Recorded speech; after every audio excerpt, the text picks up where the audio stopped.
O investimento passivo através da compra de ETFs e outros produtos financeiros tem vindo a crescer na última década, com cada vez mais pessoas a recorrerem a serviços de gestão passiva ou ativa dos seus investimentos. No episódio de hoje vamos analisar uma empresa que gera uma carteira de ativos com mais de $1 trilhão e que está no centro desta tendência. Hoje analisamos a T. Rowe Price.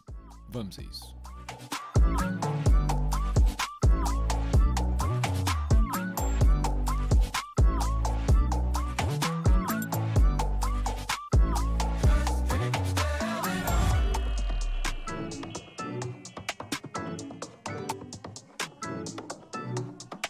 Olá e sejam bem-vindos a mais um episódio do canal Dividendos. Hoje vamos analisar a empresa T. Rowe Price e perceber se pode ser ou não um bom investimento nesta altura. E começamos essa análise por perceber como é que funciona o negócio da empresa, a exposição que tem esse negócio a diferentes geografias ou setores e como é que correu este último ano de 2022. A T. Rowe Price é uma empresa de gestão de investimentos que procura ajudar os seus clientes a conseguir atingir os objetivos financeiros a longo prazo. Para isso, disponibiliza uma série de produtos financeiros sob a forma de fundos de investimento, ETFs ou produtos semelhantes a planos de poupança-reforma ou educação. Estes produtos estão disponíveis para clientes de diversos tipos, como investidores individuais ou, se quisermos a retalho, investidores institucionais, que são normalmente grandes intermediários financeiros, ou produtos orientados a empresas como, por exemplo, os planos de pensões. Estes produtos de investimento depois são estruturados com ações, obrigações ou até um misto de ambos, em diferentes geografias ou estratégias de investimento. Esses fundos depois são divididos em unidades e vendidos aos diversos investidores. A empresa, pela gestão ativa destes produtos, cobra comissões aos seus clientes, sendo que mais de 60% dessas comissões vêm de fundos de investimento nos Estados Unidos, sobretudo fundos que detêm ações. A exposição da empresa a investidores individuais é de apenas 15% de todos os ativos do portfólio, sendo que a maioria desses ativos pertence a instituições financeiras intermediárias com presença global. E a seguinte imagem mostra-nos quais os diferentes produtos que são vendidos nas diferentes geografias. Este modelo de negócio está altamente dependente da performance dos mercados e, de alguma maneira, da economia. Se as expectativas são de crescimento económico, existe mais investimento, os mercados sobem e as comissões que a empresa recebe crescem. Por outro lado, quando a expectativa é de contração económica, os investidores retiram o dinheiro dos fundos, diminuindo assim o tamanho dos ativos da T. Rowe Price e, portanto, diminuindo assim o valor das comissões que vai receber. E olhando para o ano passado, os ativos sob gestão caíram mais de $400 mil milhões face a 2021. Recentemente, a empresa lançou uma avaliação do mês de janeiro, onde esses ativos recuperaram ligeiramente em quase $100 mil milhões. Mas ainda assim, é uma queda significativa de quase 25%, que representou também uma queda nas comissões de $7 mil milhões para os $6 mil milhões atuais, ou seja, cerca de 16%. Significa isto que a empresa está em maus lençóis? Bom, já tínhamos visto que a receita total tinha caído, é certo, as despesas operativas aumentaram, não muito, mas o benefício líquido caiu quase 50% face ao ano de 2021. E se olharmos rapidamente para o valor preliminar dos fluxos de caixa operativos, também caíram de 3,4 para 2,3 mil milhões de dólares. Com capex de apenas 237 milhões, os fluxos de caixa livre ficam-se a rondar os 2 mil milhões de dólares. Estes dois alertas por si só podem indicar que a empresa está efetivamente em maus lençóis para cumprir algumas obrigações financeiras do seu futuro. Mas quando olhamos para o balanço, vemos que a empresa não tem qualquer dívida, absolutamente zero. E quando é que uma empresa sem dívida entra em incumprimento? E a resposta é nunca. E não só não tem dívida, como ainda tem 1,7 mil milhões de dinheiro em caixa, portanto, liquidez não vai ser um problema para a T. Rowe Price. E antes de passarmos ao histórico dos dados financeiros, vamos abordar o elefante na sala. As recomendações hoje em dia passam muito pelo investimento passivo, sobretudo em ETFs, e se a maioria do pessoal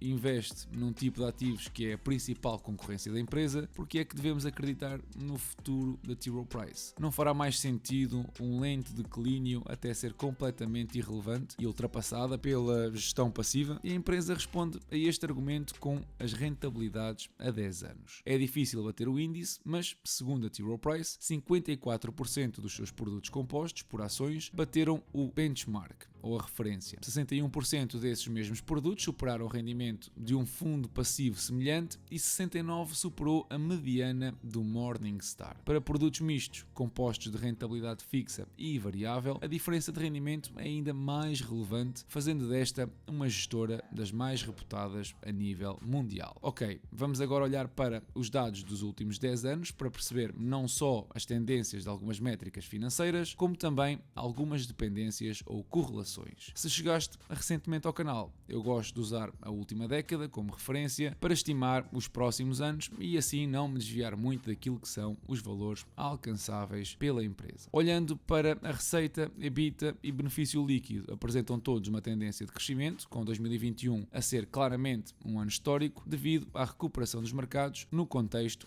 pós-pandémico. Esses crescimentos andam entre os 4% e os 6% ao ano, o que apesar de não serem extraordinários, são aceitáveis. Podemos ver que as margens têm sofrido ao longo do tempo, estando agora abaixo dos valores de 2013, ainda assim, margens da dimensão atual continuam a ser extraordinárias, com destaque para a margem líquida superior a 20%, o que não é uma coisa muito comum de se ver. Também é fácil perceber a correlação entre a quantidade de ativos em gestão e as três métricas que vimos. Quando os ativos baixam, a T. Rowe Price faz menos dinheiro. E é interessante perceber que apesar dos ativos sob gestão variarem com alguma frequência, as comissões recebidas pela empresa aumentaram consistentemente a 7% ao ano. E esse valor é atualmente cerca de 0,47% do total de ativos, o que nos dá logo à partida alguma ideia da média do que a empresa cobra por produto. Olhando para as ações, vemos que tem vindo a diminuir ao longo do tempo, o que demonstra que a empresa tem alocado algum capital à recompra das mesmas. E também podemos ver que, à exceção de um par de anos, entre 2016 e 2017, o dividendo esteve sempre seguro. No que respeita aos fluxos de caixa, podemos ver um crescimento anual dos fluxos de caixa livre na casa dos 7% na última década, que hoje representam 2 mil milhões de dólares, mais do dobro do que em 2013. Estes fluxos são depois usados em dividendos e buybacks,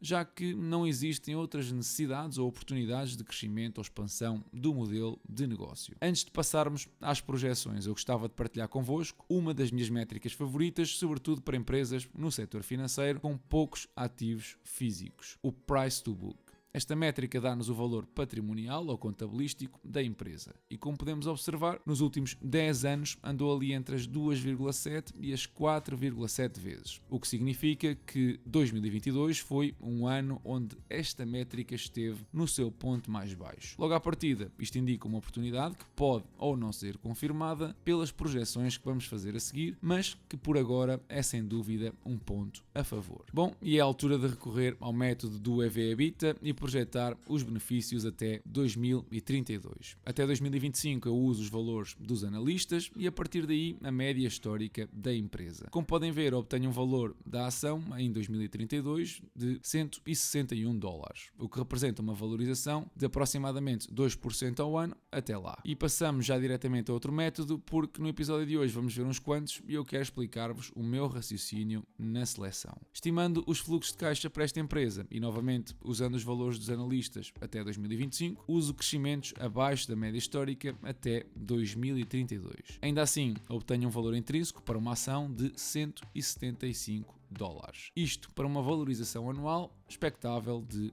10%. E será este um valor razoável? Bom, podemos facilmente descobrir. Os fluxos de caixa livres normalmente representam 30% das receitas, o que, mantendo as ações constantes, tornaria os fluxos de caixa livres em 2032 em 4,2 mil milhões de dólares, o que é sensivelmente o dobro do valor atual. Isto representaria uma receita de 14 mil milhões de dólares. Como as receitas que dependem das comissões são normalmente 90% desse valor, ficamos com 12,6 mil milhões de dólares e estes representam 0,45% dos ativos sob gestão. Ora, o total de ativos em 2032 para estes valores teria de ser quase 3 trilhões de dólares, o que é obviamente um esticão face ao que já conseguiu fazer no passado. Portanto, na minha opinião, estes dois métodos apresentam algumas falhas. Primeiro, porque é claramente difícil estimar os fluxos de caixa quando estão intimamente relacionados com os mercados financeiros, e segundo, porque existem métodos que nos permitem avaliar o valor que o mercado atribui a esta empresa ao longo do tempo. Assim que os métodos mais eficientes são, por exemplo, o price to book que vimos há pouco. E tendo em conta a média dos últimos 10 anos, uma ação hoje deveria valer $161. Outro método, por exemplo, é o retorno que a empresa consegue gerar aos seus acionistas. Assumindo um return on equity médio de 25% para um cost of equity de 9%, o valor patrimonial de uma ação rondaria os $111, algo muito próximo do valor atual. Se usarmos o preço-benefício mediano da última década, também obteríamos um preço nesta zona, ao ter em conta os EPS por ação estimados para 2023. Assim que, para finalizar esta análise, eu diria que a ação se encontra a um preço muito atrativo, mesmo que suba até aos $130, e pensando no longo prazo, vai ser muito difícil perder dinheiro com este investimento. A empresa não tem dívida e o pior que pode acontecer é o não crescimento dos ativos sob gestão devido ao êxodo dos investidores para o investimento passivo. No entanto, grande parte do investimento institucional não se pode dar ao luxo de ser passivo e esse nicho de mercado vai sempre existir. Mesmo que a empresa não consiga crescer por qualquer bloqueio milagroso, vai poder alocar no mínimo $900 milhões à recompra de ações que, a este preço de $120, resultariam em 7,5 milhões de ações, o que anualmente representa um retorno superior a 3%. Eu gosto particularmente desta empresa e é de longe a minha maior posição no setor financeiro, mas como já ocupa mais de 2% do meu portfólio, eu vou reforçando a valores mais próximos dos $100. Mas quero obviamente conhecer a tua opinião sobre a empresa, assim que deixa um comentário no vídeo se estás de acordo ou se discordas da minha visão. Esta foi uma semana positiva para os mercados, especialmente os índices europeus, com subidas entre 1% a 3%. Quem também subiu foram os dividendos da Realty Income, Coca-Cola e Cisco, com subidas até 4%. Esta semana foi ainda dominada pelas medidas de apoio à habitação publicadas pelo governo, e eu aqui gostava de apenas de mencionar aquilo que me parecem ser medidas positivas e medidas negativas. Por exemplo, medidas de incentivo fiscal, seja com isenções ou por redução de impostos, são, na minha opinião, incentivos válidos e que não limitam o funcionamento do mercado. O que não se vê nestas medidas, e de certa forma podia servir para travar a especulação imobiliária, é um agravamento do IMT ou do IMI para compra de segundos e terceiros imóveis. A medida do arrendamento acessível, apesar de ser flexível, permite a exploração arrendatária e faz pouco por quem quer comprar a primeira casa. Por outro lado, medidas como a compra de casas por parte do Estado, os €200 mensais de ajuda para famílias que viram a taxa de esforço crescer com as subidas das taxas de juros, ou as limitações às subidas das rendas, são, para mim, tiros nos pés. Em primeiro lugar, porque são medidas de desresponsabilização dos indivíduos, e em segundo, porque limitar o aumento das rendas só vai fazer com que menos casas fiquem disponíveis para a modalidade de arrendamento. Se o proprietário não consegue igualar o aumento do custo de vida, por que motivo arrendaria o imóvel? Por que não vendê-lo ao Estado e assim evitar de pagar mais-valias? E se assim for, e muitos decidirem vender o imóvel ao Estado, estará o Estado preparado para gerir um fluxo de imóveis como nunca antes foi visto? Eu tenho as minhas dúvidas. Em relação ao portfólio, fechou a semana nos 25% de valorização e recebeu até agora $54 neste mês de fevereiro. Para fechar o episódio, dar os parabéns a mais um patrono que vai receber um livro referente ao mês de janeiro, e são já 7 os livros sorteados e dos quais podes encontrar um link na descrição caso estejas interessado em comprar. E é tudo por hoje. Não te esqueças de deixar um like no episódio, subscrever o canal, seguir-me no Instagram ou Patreon, onde subo mais conteúdo durante a semana, e se queres receber uma ação gratuitamente, podes usar o código DIVIDEND na Trading 212 e tens todos os detalhes na descrição deste vídeo. Eu desejo-vos uma excelente semana e bons investimentos.